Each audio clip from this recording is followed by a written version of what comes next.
अस्सलाम वालेकुम स्टूडेंट्स, आज हम कर रहे हैं एक्सरसाइज नंबर 1.3 का बी पार्ट कर रहे हैं। इसमें ए सेट है X such that X belongs to Z and 8 is smaller than और equal to X and X is smaller than और इक्वल टू 25। इसकी टेबुलर फॉर्म है। आपने इसमें काउंटिंग नंबर्स लिखने हैं A to 25। इस तरह से बी का सेट है Y such that Y belongs to integers and -2 is smaller than Y and Y is smaller than 6। इसमें आपके पास जो डिजिट्स आएंगे -1, 0, 1, 2 अप टू 5। इस तरह से आपके पास सी का सेट है Z such that z belongs to z यानी integers and z is smaller than or equal to 8। इसके टेबुलर फॉर्म आपके पास है D -2, -1, 0, 1, 2, 3, 4 up to 8। Associative law of union of two sets इसका फाइंड हमने करना है। इसकी लेफ्ट हैंड साइड है A union bracket B union C. इसमें हमने पहले ब्रैकेट वाला पार्ट सॉल्व करना है बी यूनियन सी। अब अगर आप गौर से देखें तो इसमें बी और सी में कुछ मेंबर्स देखें कॉमन है। आपका बी के ऑल मेंबर्स जो हैं वो सी में मौजूद है। इसका मतलब है कि बी का जो सेट है वो सी का सबसेट है। तो जब कोई सेट किसी का सबसेट होता है तो आप एक सर्कल सी के लिए ड्रॉ करेंगे, उसके इन साइड जो है वो सर्कल बी के लिए ड्रॉ करेंगे क्योंकि उसका सबसेट है। बी के सारे मेंबर सी में मौजूद हैं। चूँकि यूनियन हो रही है तो आपने इन दोनों सेट्स में यू लाइन्स लगानी है, ठीक है। नेक्स्ट है ए यूनियन। अब ए के मेंबर्स देखें वो बी में मौजूद हैं या सी में मौजूद हैं। ए के मेंबर्स आपके ए का कोई भी मेंबर बी में मौजूद नहीं है, लेकिन ए सेट का एक मेंबर 8 जो है वो आपके सी सेट में मौजूद है। इसलिए जो ए का सर्कल हमने ड्रॉ करना है वो सी को ओवरलैप करता हुआ गुजरेगा और बी को टच नहीं करेगा, ठीक है जी। पहले हमने बी और सी में हॉरिजॉन्टल लाइंस लगाई हैं, अब हमने इसमें वर्टिकल लाइंस लगानी है यूँ, और आप यहाँ पे इसको शो करेंगे अपनी वर्किंग को और फाइनली बताएंगे A union bracket B union C is equal to, पहले आपने हॉरिजॉन्टल लाइंस लगाई, फिर आपने वर्टिकल लाइंस लगाई, फाइनली आपके पास जो है यहाँ पे एक क्रॉस बन रहा है, एक चेक बन रहा है, आपने वो शो कर देना है। ये आपकी left hand side. Right hand side है A union B bracket union C. हमने ए और बी की जो यूनियन फाइंड करनी है। आप देखें ए और बी में कोई मेंबर कॉमन है नहीं, क्योंकि ए के जो मेंबर्स हैं वो 8 टू अप टू 25 है और बी के -1 से 5 तक हैं। इसलिए ये दोनों सेट्स आपके क्या रहेंगे, डिसजॉइंट सेट्स रहेंगे। लेकिन इन दोनों में और से एक चीज़ देखिए कि ए यूनियन बी हो रहा है, इसका मतलब है कि इनमें लाइंस आएंगी। अगर ए इंटरसेक्शन बी हो रहा होता तो ये एम्प्टी रहते, इनमें कोई लाइंस नहीं आएंगी। ओवरलैप इन्होंने क्यों नहीं किया, क्योंकि इनमें कोई मेंबर कॉमन नहीं था। अब चलते हैं सी की तरफ। सी को हमने करना है। सी का सर्कल जो है आपका किस तरह से होगा, जैसे कि हमने पहले भी बोला कि बी जो है वो सबसेट है किसका, सी का, और बी का कोई भी मेंबर ए में मौजूद नहीं है। इसलिए जो आपका सी का सेट है ए को ओवरलैप करता हुआ कुछ इस शक्ल में बनेगा सर्कल में, ठीक है जी। अब यूनियन हो रही है तो आपने सी के सेट में यू लाइंस लगानी है। आपकी सर्कल की जो लाइन है वो आपके रेक्टेंगल की लाइन के साथ टच नहीं करनी चाहिए, कि आपने पेंसिल के साथ और स्केल के साथ और कंपास के साथ इंतहाई जो है वो सफाई से काम करना है। A union B bracket union C, पहले आपने हॉरिजॉन्टल लाइंस लगाई, फिर आपने वर्टिकल लाइंस लगानी है। इसकी वजह से आपके पास ये काम इस तरह से आया। नेक्स्ट है associative law of intersection of sets. Left hand side है A intersection bracket B intersection C. सबसे पहले हमने बी और सी की इंटरसेक्शन शो करनी है। बी जो है वो सी का सबसेट है।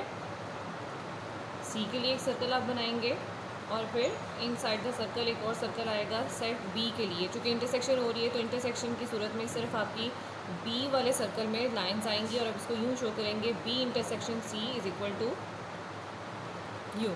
अब आपने ए को इंटरसेक्ट करना है। ए के मेंबर्स देखें आपके किस में मौजूद हैं, ए के मेंबर्स सिर्फ सी में मौजूद हैं। ए का कोई भी मेंबर बी में मौजूद नहीं है। इसलिए अब आप जो सर्कल ड्रॉ करेंगे वो सिर्फ ए को ओवरलैप, सी को ओवरलैप करता हुआ गुजरेगा, बी को टच नहीं करेगा, ठीक है जी। और आपने इसकी ओवरलैपिंग किस तरह से करनी है, इसके अंदर लाइंस आपने यू लगानी है और आपके पास ए सेट आ जाएगा यूँ, ठीक है। लेकिन इन लाइंस ने कहीं पे एक दूसरे को कट नहीं किया, कहीं पे भी क्रॉस नहीं है, तो आप इसको यूँ लिखेंगे A intersection bracket B intersection C. दोनों ने कहीं एक दूसरे को कट नहीं किया, इंटरसेक्शन हो रही है, तो ये आपका एक एम्प्टी सेट होगा। नेक्स्ट राइट हैंड साइड है, इसमें A intersection B bracket intersection C, A और बी में कोई मेंबर कॉमन नहीं है, तो ये आपके डिसजॉइंट सेट्स रहेंगे, डिसजॉइंट सर्कल्स रहेंगे। और इनमें आपने कुछ भी नहीं करना, ना लाइंस लगानी है, क्योंकि यहाँ पे इंटरसेक्शन हो रही है। तो ए इंटरसेक्शन बी आपका आ जाएगा यहाँ पे एम्प्टी सेट। अब सी वाले सेट को देखें, सी वाले सेट के मेंबर्स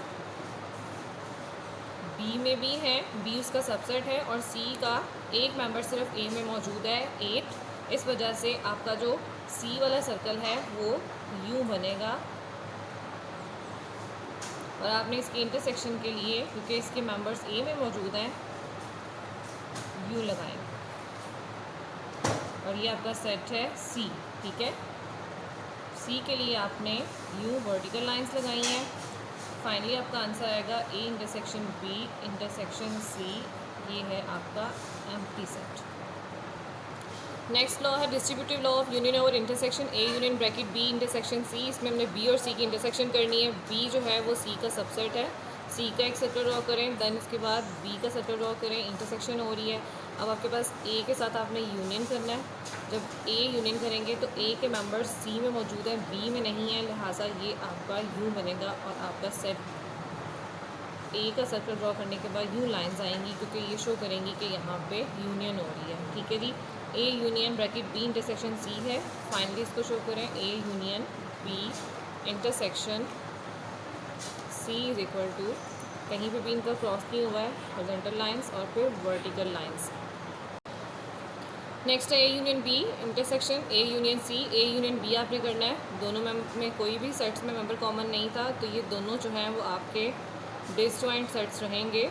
लेकिन यूनियन हो रही है, तो यूनियन की वजह से दोनों सेट्स में यू इस तरह से लाइंस आएंगी, ठीक है। और ए यूनियन बी की लाइंस आप यूँ शो करेंगे। नेक्स्ट है ए यूनियन सी, लेकिन सी के मेंबर ए में भी हैं और बी में भी हैं, और बी जो है वो सी का सबसेट है, और वो यूँ इस तरह से एक सर्कल बनेगा।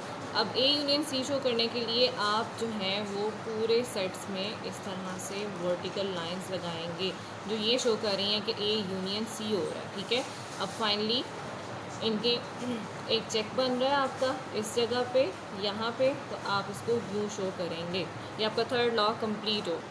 फोर्थ लॉ है students distributive law of intersection over union A intersection bracket B union C. इसमें हमने बी यूनियन सी करना है। बी जो है वो सी का सबसेट है और यूनियन हो रही है, उसके लिए आपने पहले सी का सर्कल आपने ड्रॉ करना है और फिर बी का सर्कल ड्रॉ करना है इनसाइड द सी, और इसमें आपने यू लाइंस बनानी है कि हमारे यहाँ पे यूनियन हो रही है, ठीक है। और इसकी लाइंस आपने यूँ शो करनी है। नेक्स्ट ए वाला है, ए इंटरसेक्ट हो रहा है, और ए के सेट्स जो हैं वो सिर्फ किस में मौजूद है, सी में मौजूद हैं, तो आप उसमें यूँ सी को सिर्फ ओवरलैप करेंगे, बी को टच नहीं करेंगे और इसका नेम देंगे ए। इसकी वजह से यहाँ पे आपको एक क्रॉस बना हुआ नज़र आ रहा होगा, चेक, ठीक है। तो आप फाइनली अपना आंसर लिखेंगे इन दोनों में जो चेक बना है, उसकी वजह से ये आपकी जो है वो इसकी फॉर्म आएगी। नेक्स्ट आपका राइट हैंड साइड है, A intersection B bracket union bracket A intersection C. A intersection B आपने शो करनी है। उसके लिए दोनों चूँकि कोई भी मेंबर इनमें कॉमन नहीं है, तो ये दोनों डिसजॉइंट सेट्स रहेंगे। ए इंटरसेक्शन बी आपका यहाँ पे आएगा एम्प्टी सेट। इसमें लाइंस भी नहीं आएंगी, क्योंकि लाइंस आपकी यूनियन को शो करती हैं और जो एम्प्टीनेस है वो इसके इंटरसेक्शन को शो कर रही है। ए इंटरसेक्शन सी करने के लिए, जैसे कि हम पढ़ रहे हैं इसी क्वेश्चन में शुरू से, कि हमारे पास बी जो है वो सी का सबसेट है और ए के एक मेंबर 8 जो है वो सिर्फ सी में मौजूद है, तो आपका सर्कल कुछ यूँ ड्रॉ होगा। बी जो है वो इनसाइड सी होगा और सी ने ए का जो पार्ट ओवरलैप किया है, आपके पास यहाँ पे लाइंस आएंगी और आपने ए इंटरसेक्शन सी में वही लाइंस जो हैं वो शो करनी है। इन लाइंस की वजह से कहीं पे भी जो है आपको कट नहीं मिला है, कहीं पे भी आपको दो लाइंस आपस में कट नहीं कर रही हैं, क्रॉस नहीं बना है, तो ये आपके पास क्या आएगा, आप पहला स्टेप एम्प्टी सेट आएगा। और सेकेंडली आपने क्या किया था, ए और सी में ओवरलैपिंग की वजह से जो आपकी इंटरसेक्शन हुई है, आपने वो लाइंस जो हैं वो शो करनी है। ये आपके 4 लॉज कंप्लीट हो गए हैं with reference to question number 2। इसको आपने नीटली जहाँ सोल्यूशन लिखा हुआ है आपने क्वेश्चंस का, वहाँ पे आपने इनको ड्रॉ करना है और इनकी अच्छे से प्रैक्टिस करनी है। ओके।